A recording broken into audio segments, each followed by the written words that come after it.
Hey everyone, how's it going? It's Kerry bringing you some fun and games from the recent Apex Online Racing Race of Champions special event on Assetto Corsa.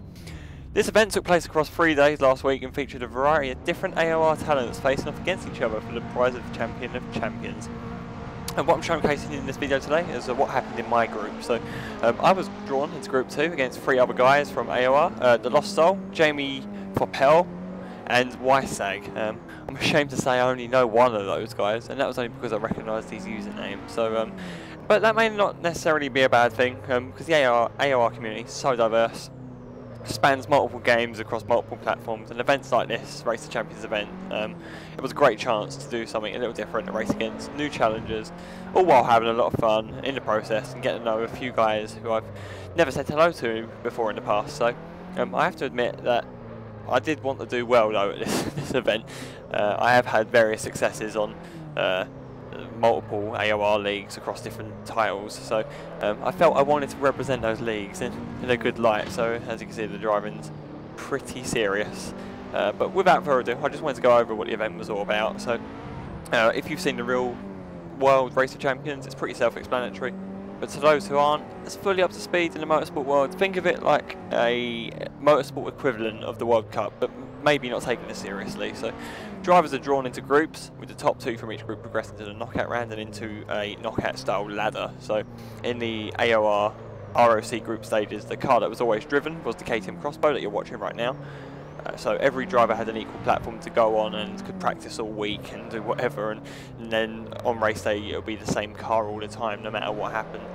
But it gets slightly more complicated as the rounds progress, and more vehicles get thrown into the mix. I'm not going to go into that too much because that's what the video is not really about here. So, but as you can tell, this video focuses on my journey in the group stage.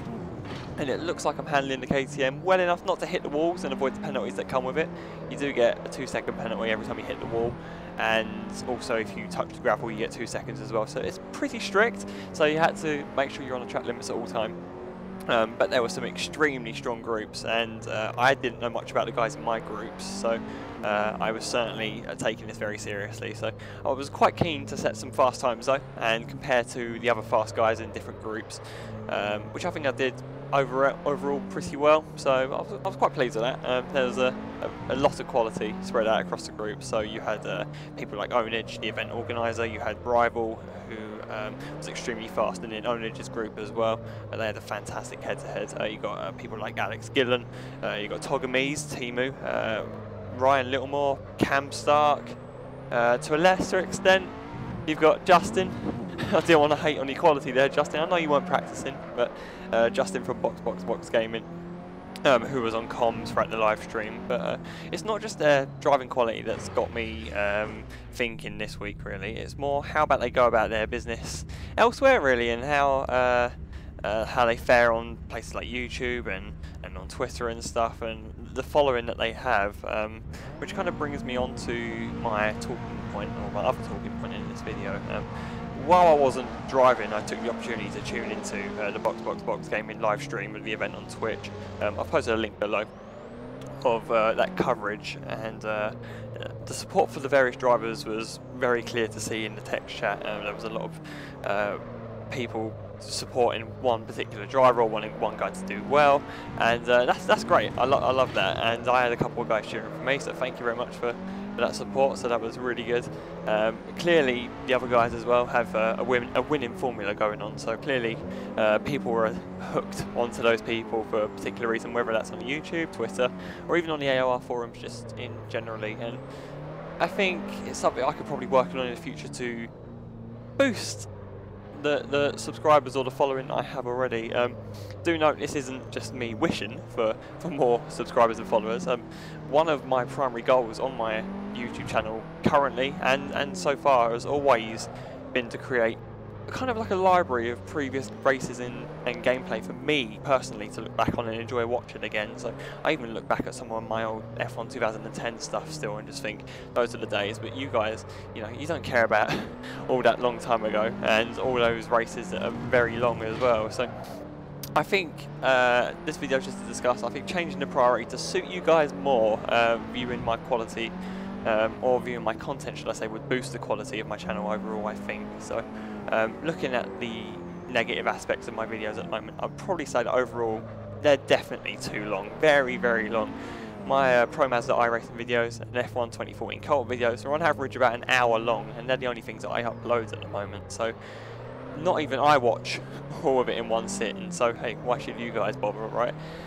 I don't want to give away too much in my latest Pro Mazda race, but it was largely uneventful for a large part of the race, and I'm sorry if that spoils anything, but that is a case in point right there.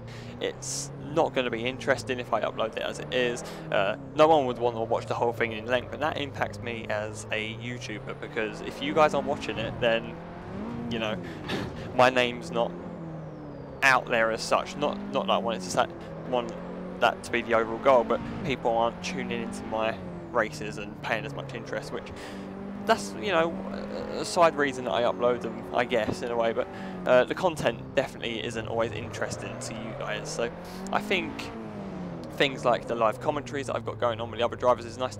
It's particularly nice in the co-op, because me and Fissy have got a good kind of rapport, so we're kind of, you know, bouncing off one another, and it's quite interesting to listen to.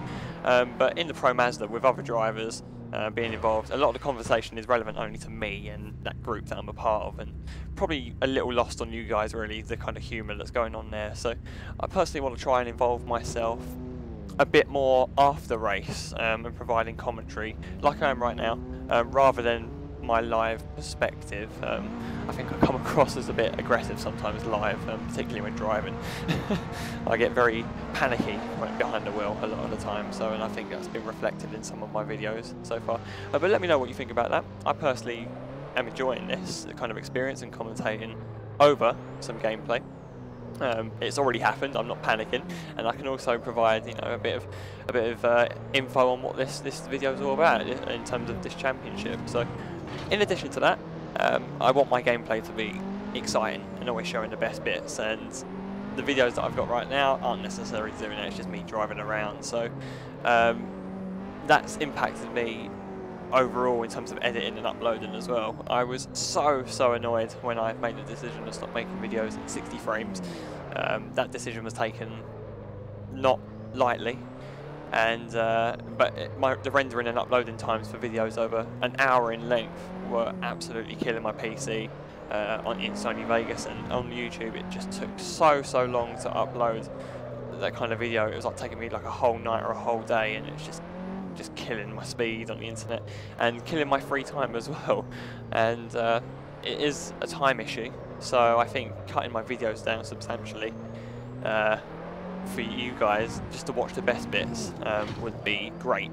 Not only because it will save lots of time in rendering and uploading, but I get to play more stuff to create more best bits for you to watch. So I personally think that's a win-win situation going forward, and I think that's a path that I can probably explore a bit more, definitely starting from now, really. So I would certainly love to hear your thoughts. I would certainly love to venture onto other games and platforms as well. You've got so many great upcoming games coming up. We've got so many group games out already, so I would love to show off more stuff to you rather than just the 2 series that I'm doing at the moment.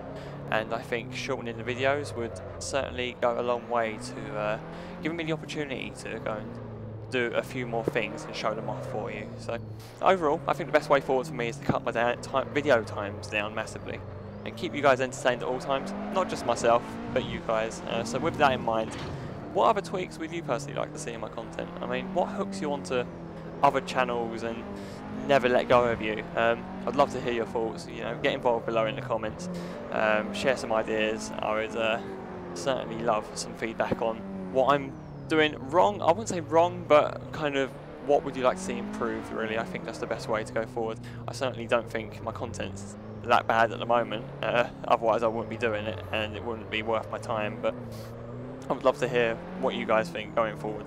Is this the kind of format that you'd like to do at the moment? But yeah, I mean, that's for you to tell me. I'd love to hear your thoughts and feelings. But for now, I hope you enjoyed the video. I've been Kerry, and I'm bidding you a good day.